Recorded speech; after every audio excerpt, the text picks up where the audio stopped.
bring on Bill King, the king of college football talk. Bill, before we get into some college football here, we've been reminiscing a little bit about Eddie Van Halen. I'm a child of the 80s. Were you a Van Halen fan? Did this death of this guitar god hit you as hard as it hit me and some of our listeners? I have been to 2 concerts in my life in the 70s as a kid growing up. Peter Frampton and Eric Clapton. Okay? Yes. Mm-hmm. Only two. And I won't go to another. But anyways, I'm getting to your question. I'm not avoiding it. I'm coming home. I think this is circa 78, so somebody can check my math here. From the concert, not stoned. I'm totally. I went to a private high school. I couldn't get up the next. It was a school night too. So anyway, driving home, I remember going through the park, Belmead Park, closer to Vanderbilt, and I'm on the rock station, which back then was 103.3 in Nashville. And the first Van Halen song I ever heard was Jamie's Crying. That's the first, I can tell you, the first song, the first moment I heard Van Halen, and I thought, that's really different and that's really cool. Mm-hmm. That's a great song. You're like, yeah, that sounds different. That's true. You know what else sounds different, Bill? This is the first time you and me get to talk about an Arkansas win in the SEC. We've had you on for 2 years. It hadn't happened yet. So, simple question here. With a victory over Mississippi State, does this change any perception of Arkansas football outside of the borders of Arkansas? So I'm coming home in the 70s from Eric Clapton, and I heard on the news Arkansas had their last win in the SEC. How about that, guys? Hey, 40, oh, wow. 40. No, I think I was impressed. No, I was very impressed.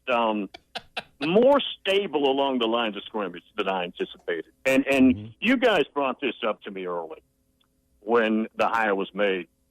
What do you think about the coordinators? And I probably underrated that a little bit.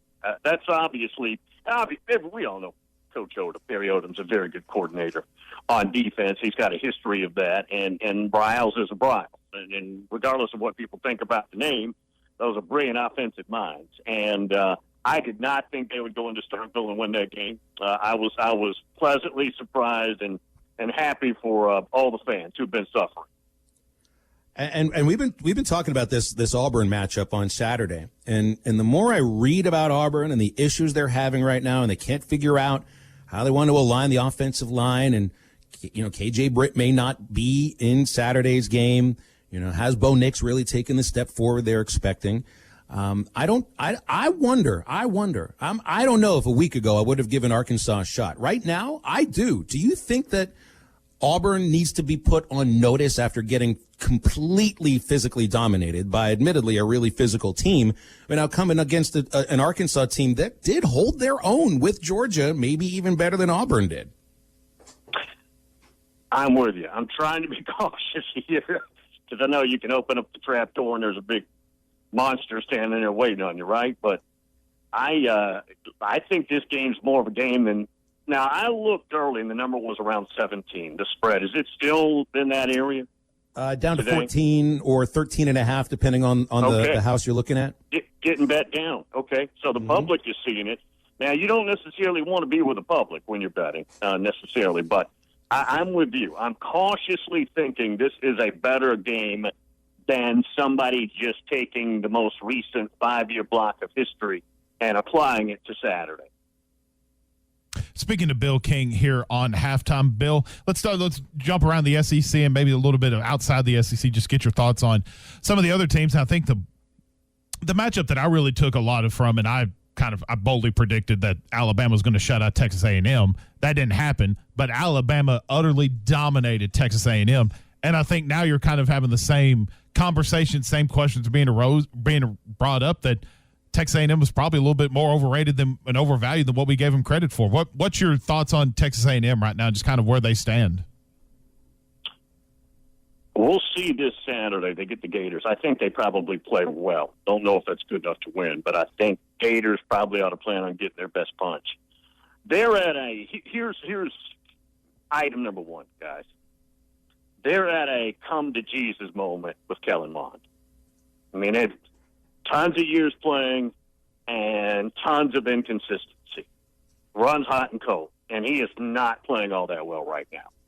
And they got this kid, Haynes King, Texas kid too, who's got a lot of ability. At some point, they're going to have to try him. Now, obviously, Jimbo's got a very careful line to toe there because the quarterback is a very delicate part of your ecosystem, right, on your team.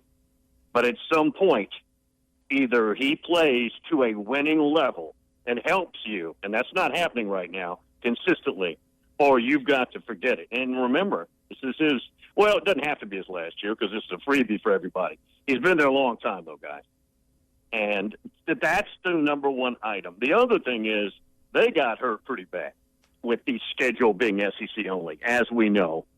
And they got a lot of young talent on that team. Hollywood Dumas is one of the young receiver who's really not getting any touches yet. They probably figured they'd have some of these young guys further along due to the prior schedule than they do right now. But, yes, we're approaching. Now, look, Jimbo's not in any trouble.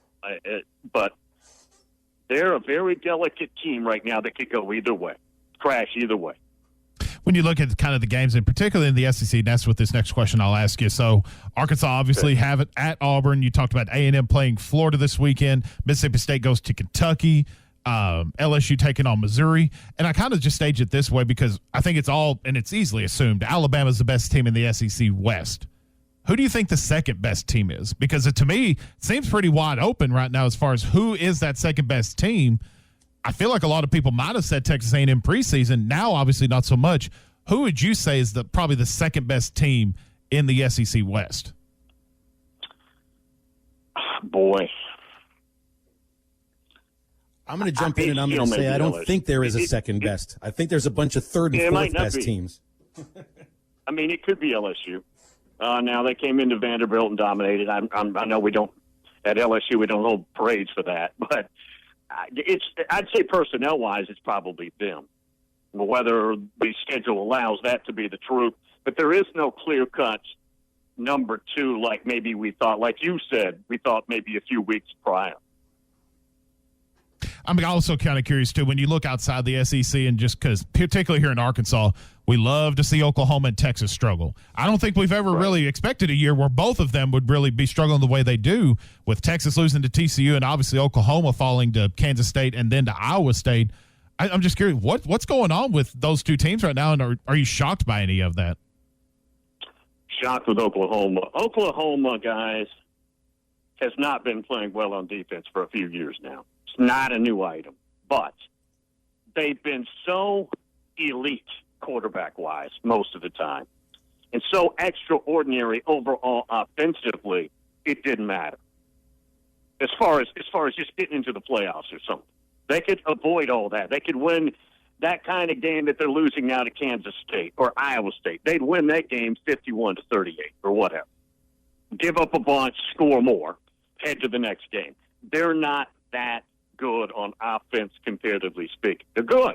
They can put up points, but they're not elite good.